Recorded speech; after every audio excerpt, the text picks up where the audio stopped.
Oh. No, they're just. Yeah, I think it's just because I got talk like kind of quieter, but like I feel like whoever's gonna come up here. Right. You're gonna use that light? Okay. You're gonna use the voice? Okay. Yeah, we're good. I'm good with it. I think so. All right. Awesome. Thank you.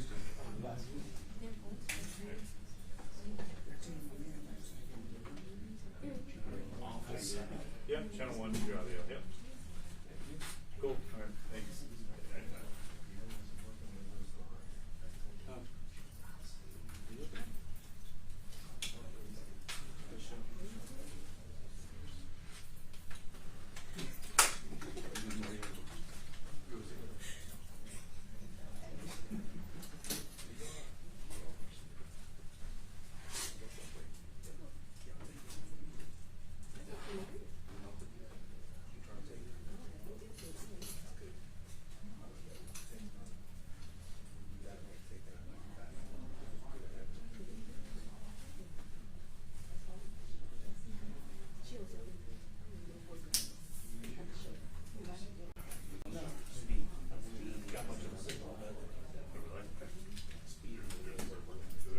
Mine was my cable. Never said they got it.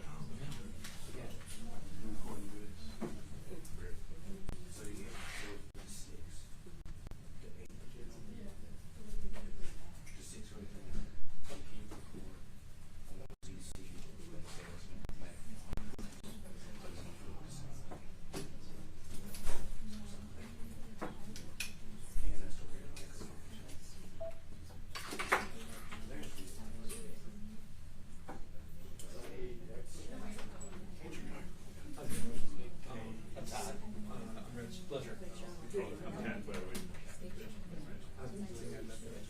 Yeah, so I'm like a pretty weird angle. Yeah, you're good. If I start to sway, just take me, nudge me. Yeah, I'm gonna poke you a little. Yeah, no worries.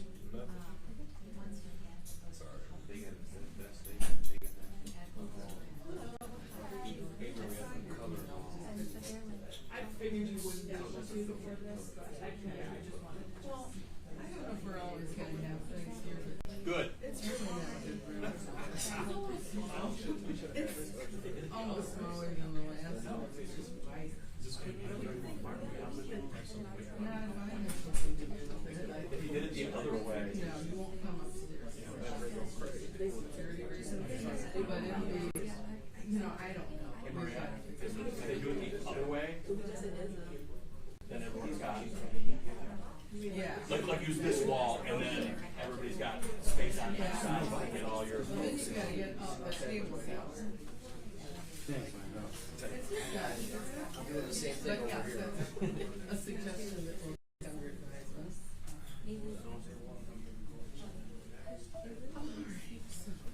But anyway, the answer to your question is that we're deciding on next steps now. So that's. So is it automatic? Or you guys have to decide? We have to decide what we want to do next. Okay. Yeah. So it's just that. I would check them. Depends on what we do. Because I think we're strong. Oh, so it doesn't have to be. It just.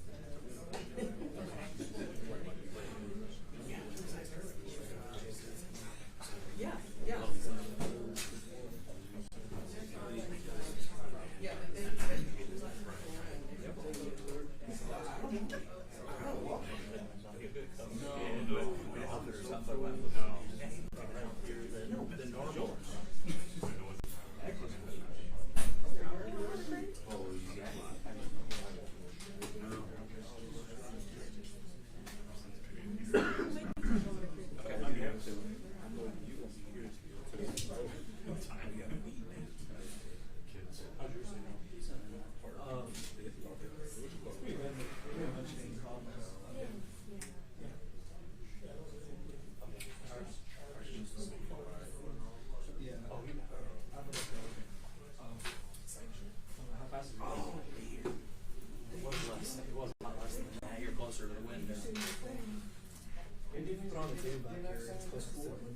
Yeah.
almost ready to start, and you'll be getting a copy of the press release.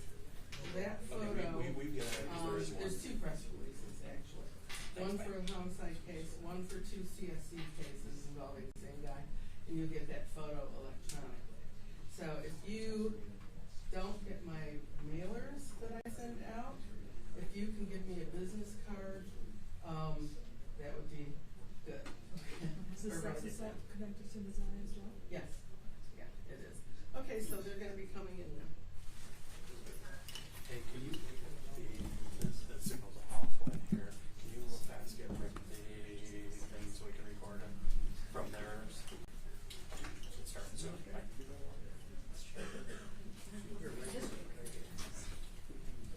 Oh, okay. Here we go. Okay, you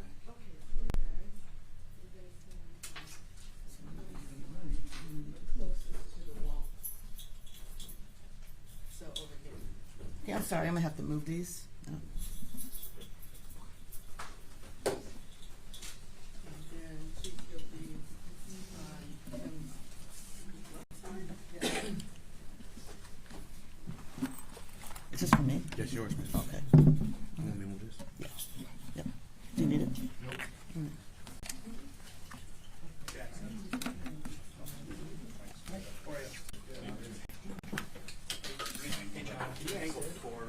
It needs a, it doesn't have like a wing nut on it. I saw it. It needs like a screw. Sorry about that. No, it's understandable.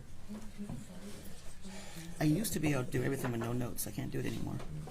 I'm not sure what you got going on here with this to tighten it up to. You just slide it to the side. Yeah, just put it on the table like mine. Just wait on the table. Yeah. Like this? Take it off, take it out. There you go. No, it's okay. Okay. Sorry, Ken. No problem. Take your time. Go ahead. Thank you all for coming today. I want to start out this morning by introducing those that stand with me to my far right, left, and your right, and who you are. Matthew Makepeace with the SBU unit at Wayne County Prosecutors. Tina Ripley with the SBU unit at Wayne County Prosecutor's Office. Matt and Tina will be trying the case. And good morning, Louisa Papelis. I'm also with the Special Victims Unit, the Deputy Chief. And good morning, Kelly Gleason. I'm the Chief of the Special Victims Unit. Good morning, Chief White. Good morning, Lieutenant Amber Roberson, Homicide Missing Person. Sergeant Jones, Homicide Missing Person. Thank you. I have spent decades of my career looking at pictures of murdered people. When I was trying homicide cases for 6 straight years as an assistant prosecutor, I would spend hours thinking about the victim whose case I was getting ready to try, wondering how they spent their last weeks, their last days, their last hours, and their last minutes of their lives. What were they thinking about? Did they know that the end was near?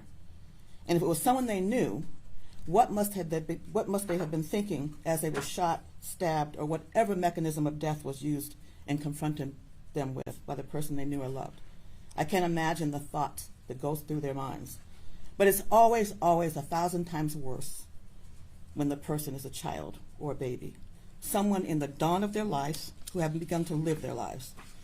The picture behind me is of Zanaya, and that will always be haunting because it was taken just a short time before the evidence shows that she was never seen or heard from again. It was taken by Nazaya herself, a selfie. That's the last known picture that we know about of her. And it was pointed out to me by one of the detectives on this case and by one of the prosecutors. She is smiling and waving and saying hello. But little did she know that she was really saying goodbye. We will provide to you later a very skeleton timeline of the time right before her death, before and after. Of course, the detail would be provided in court. The evidence shows overwhelmingly in this case that she is in fact deceased. The time she was seen alive was January the 9th of this year, 2024. Her missing status was reported to the Detroit Public School Police Department by her grandmother on that very day when she never returned home from school. And again, that was January the 9th of 2024.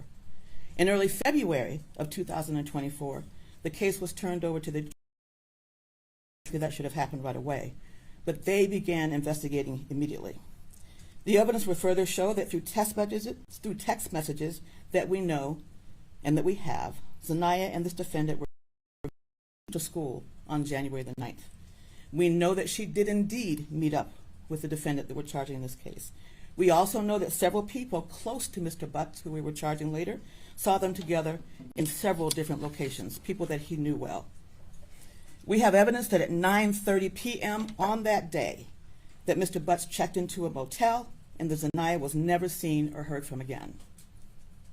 Not from her family, not from her schoolmates, not from her friends, not from social media where she was extremely active with her friends, not from teachers, no one. We know that she had no medical conditions that would cause a life-threatening medical emergency to her. And he, again, was the last person that saw her alive. She would have turned 14 years old just 10 days ago on September the 16th of 2024. And again, no one has seen or heard from her. You look at that face, and you do not see the horrors that she had gone through in her short life. The exploitation, the molestations, the sexual abuse, and the pregnancy that she was concealing. The evidence will show that from one of her text messages to and with Jarvis Butts. And we also know, the evidence will show, that there's no evidence of anyone else being the father of that child other than the defendant, and he knew she was pregnant. We know that he was also searching for ways to abort the baby. We know that sexually explicit photos were requested by him of her and that she complied and sent them to her. All at the hands, we allege, the man we are charging with her death and also her long-term sexual abuse. In our warrant review process that Matt and Tina and others put together, excellent work on that. Video of 111 gigabytes. Witnesses and witness statements, body-worn camera, and let me not forget, it was Tina and Matt's memo, but the work of the Detroit Police Department. Anyway, we reviewed 111 gigabytes of video, witnesses and witness statements, body-worn camera footage, surveillance video, police reports, documents, 19 gigabytes, medical records, search warrant returns, phone extractions, which came to 506 gigabytes. Today we are charging Jarvis Butts with 1 count of first-degree premeditated murder, 1 count of criminal sexual conduct in the second degree, and 1 count of child sexually abusive material. Today we are also charging Mr. Butts with more counts of criminal sexual conduct on 2 more girls, yes, girls, on 2 other separate cases. The girls in question now are 20 and 11 respectively today, but both were under the age of 13 years old at the time the offenses occurred that we're charging. We are charging that one victim who is now 20 years old, that from April of 2012 to April of 2014, alleged that defendant Butts sexually assaulted the victim at a residence in Detroit. Further facts and evidence on that matter will be placed on the record at the preliminary examination. In that case, we charge Mr. Butts with criminal sexual conduct, 1 count in the first degree, person under 13, defendant 17 or older. In that case, we are also charging Mr. Butts with 3 counts of criminal sexual conduct in the second degree, person under 13, defendant 17 years or older. In the second criminal sexual conduct case, well, I guess the third, that we're charging today, we are alleging that the victim, who is now 13 years old, that from July 2015 through July 2017, we're alleging that he sexually assaulted the victim at a residence in Detroit, and again, further facts and evidence will be developed at the preliminary examination. Defendant Butts have been charged with, in that case, 1 count of criminal sexual conduct in the second degree. Child under the age of 13, Mr. Butts over the age of 17.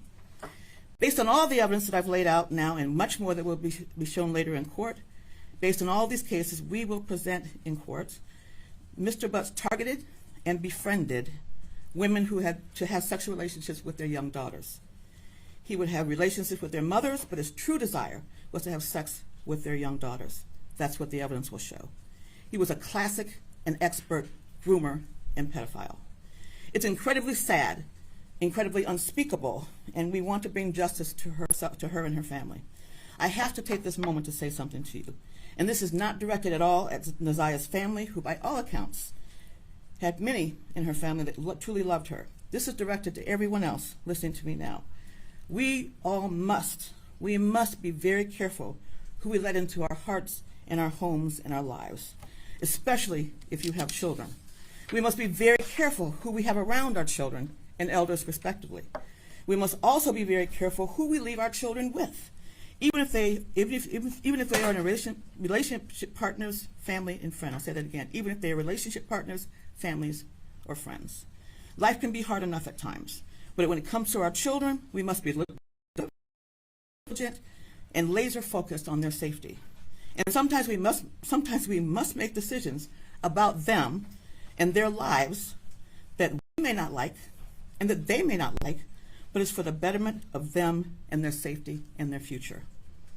When something doesn't feel right, even if it's just that voice in your head, it usually isn't right. And sometimes when we are attentive and we do everything right by our children, things can still happen and still go very wrong despite our best efforts. This can happen to good watchers of children. But we must always ask ourselves at the end of each and every day, was I right by each member of my household in terms of their safety? Did I do right by my children? Now, of course, Mr. Butts is presumed innocent unless and until he's found guilty on each and every crime and count that we have charged today. We have been told this morning that the arraignment will be tomorrow, we think at 10:30 a.m. in the morning, but we don't have confirmation of that yet. But the arraignment, we are told, will happen tomorrow morning. Thank you very much. Chief? I'll switch places with you.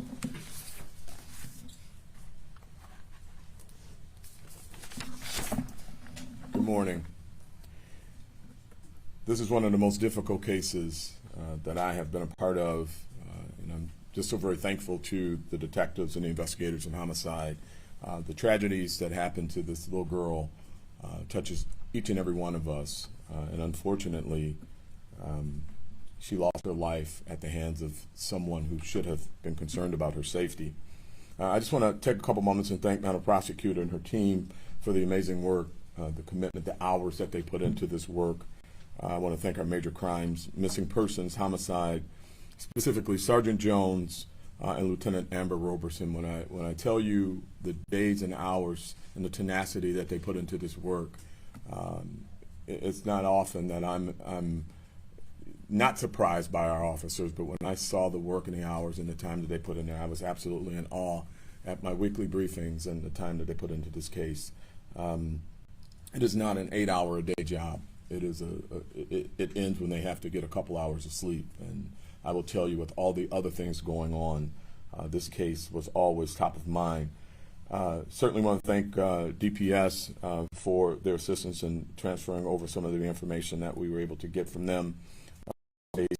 There were a number of people, our community in particular, even our Border Police Commissioner, Tamara Liberty Smith, who was out knocking on doors and passing out flyers. Bring this little girl. As the investigation unfolded, that was going to be very difficult. Without going into great detail, I will tell you, as the prosecutor has indicated, hours and hours and many gigabytes of information and phone records and knocking on doors and pulling video went into this investigation. And sadly, we find ourselves where we are now. But if there's any solace in any of this, is that we take a lesson from this. We make strong and good decisions for our children, keep them out of harm's way. We are not pointing out anything that someone did wrong. We just want to make sure people do a lot more things right. And again, Madam Prosecutor, thank you and your team for the work. All right, the Chief and I will take a few questions, if you have any. I have one. How did Jarvis Butts have access to Mosiah? He knew some of their family members, some of her family members.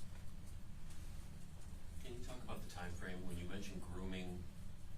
Are you able to elaborate at all over how long of a period of time he may have quote unquote groomed or knew her, or all I can and will say at this point that it started in 2022. So just for accuracy, this little girl's remains have never been found? No. Is there a thought? Well, Her body has never been found. any thought of where she maybe? Well, if we knew that, we would certainly have a case that we were trying without a body. And we asked this, can you say again, there's an incredible amount of material, and one of the reasons why lately I've been giving out amounts of material that we've been going through, because I think people sometimes just do not get it or understand about all the work that it takes by the investigators and by the prosecutors to put a case like this together. Whenever you have a case like this, where there has been no body found, it makes it more difficult, and much more investigation must be done, because we have to be able to prove that the person is deceased. Are you able to say how long this suspect was on your radar, or when you really started locking in on him?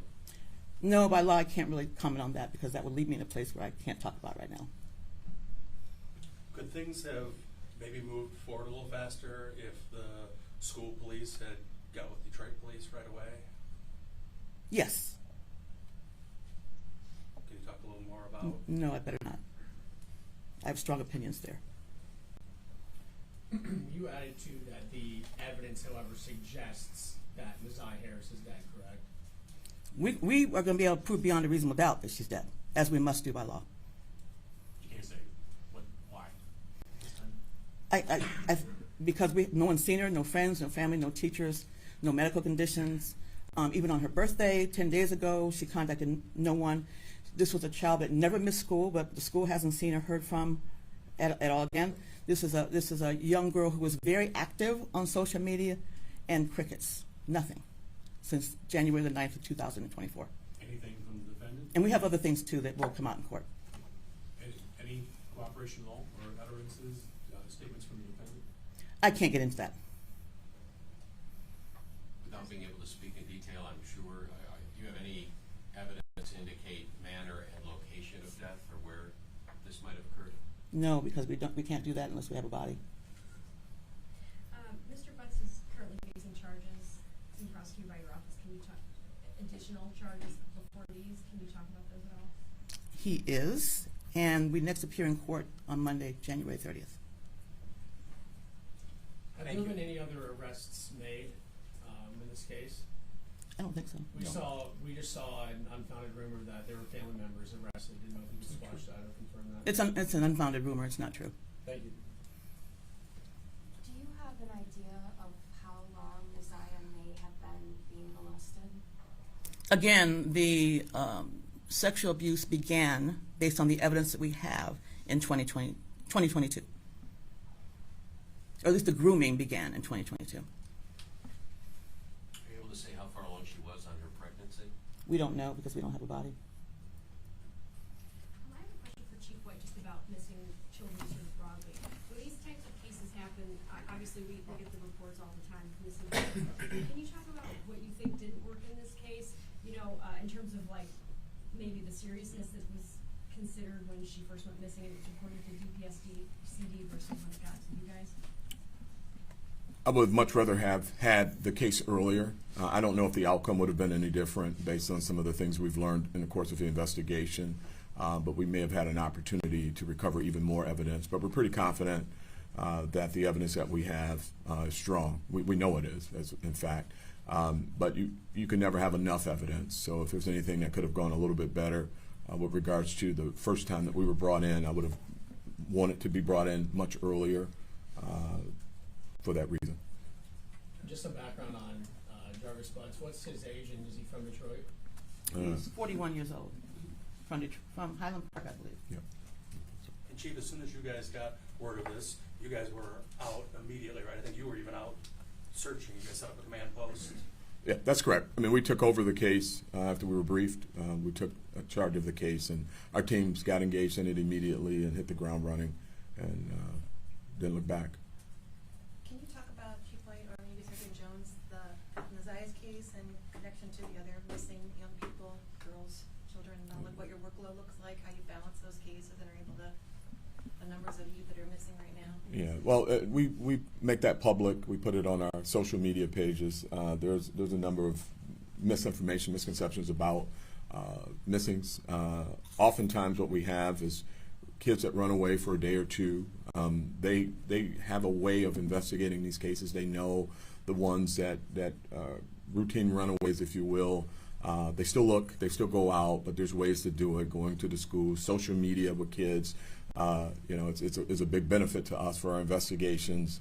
And they also know when they become serious missings. All missings are serious, but internally there's a title that it has been elevated to a serious missing, and that involves a lot more work and connection with the family. Each time we get a call, we go out to the home, regardless of whether or not it's a person who has run away or a routine runaway or serious missing. We check the home. We have found kids in the home hiding. So it's really complex and would take its own news conference to explain it. I will tell you this, they do a very good job. We've got thousands of kids this year that have been returned home, many of which were runaways, so we don't have a condition where kids are being picked up on the street and kidnapped. We did have an incident a couple years ago where that happened, and the prosecutor charged that person. In fact, they were just recently convicted. So it's a lot that goes into it. We'd be more than happy to sit down and explain our process with you if you want to do something on an aside. Chief, assuming then, inferring that investigators knew early on this was not a runaway case, or just if you can share some details of the fact that I'm assuming you knew pretty quickly this was not what she did as far as running and there was some foul play involved. And if you can address the complexities that the prosecutor alluded to of not having a body and how you build a case around that. Well, the prosecutor builds cases. We bring evidence to the prosecutor. We bring our investigation, and she makes the charging decision. So I don't want to get into that lane because it's not mine. Sure. I'll tell you, as I said earlier, and the prosecutor has alluded to a lot, and there's a lot in the press release as to what goes into it. These folks looking at hours and hours of video evidence, and as the prosecutor indicated earlier, I don't think people recognize in this new age of modern technology what that has done to investigative process. The days of old school investigations, some of that stuff still is valid and important. You got to get out on the street, knock on doors, and talk to people. But what the digital world has brought us is new opportunities to find additional information and the cadence in which people communicate, right? Every one of us have these things in our pocket called cell phones that we use for everything. And if people go dark, and they've never been dark, and particularly kids, they show their food, they show their school, they take selfies, and when that stops, that elevates your concern as to why did it stop. So it's a very complex process. These are the experts. I'm just the chief. But again, we can sit down and talk to you about it in great detail, but a lot goes into it. And when you're talking about 111 gigabytes of information and text messages and dumping phones and literally going through methodically each one of the pages and the text messages and the communication as to when they stopped and the last word said that should have prompted a response. Maybe it did, maybe it didn't. I can't get into that. All those things elevate your curiosity and brings you into other areas. So it takes a lot more time, but when you get it all right and you pull all the things together, you become as confident as we are now with this case. And we're very, very, very happy that this predator, this child predator, will not be able to hurt any more children and frankly, any more women, because we know that the women were a pathway to the children. That's that period. And I'm going to stop there before I get in trouble with the prosecutor. All right. 506 gigabytes just from the cell phones. Are there any other people that are close to her family that may be charged or not? This investigation's over, and we have charged the one single person that's responsible for not only her death, the evidence show, but also for the sexual assaults that we have charged today. And what are his priors? Do we have those? Oh, I definitely can't go there. I'll lose my law license. Chief, some of Naziah's relatives said they previously had talked to CPS about allegations of sexual abuse for Naziah and other kids. Did that ever make it to your office? Is that something that police have investigated before? Yeah, let me just say this, that if anyone that is watching this press conference right now or reads any of the coverage that I'm sure that you will give this, has any reason to believe that they were a victim of his or that they know something else, we certainly welcome them to contact the Detroit Police Department. So you can't say if there were any previous reports on that? No. Has Mr. Butts made any admissions at all? We can't talk about that. Thank you. Thank you very much. Thank you. Sorry for this space. We're trying things out. This is a new building, as you know, and I can't see everybody, but so we'll work it out eventually. Thank you. No, the police will send a mugshot. We don't send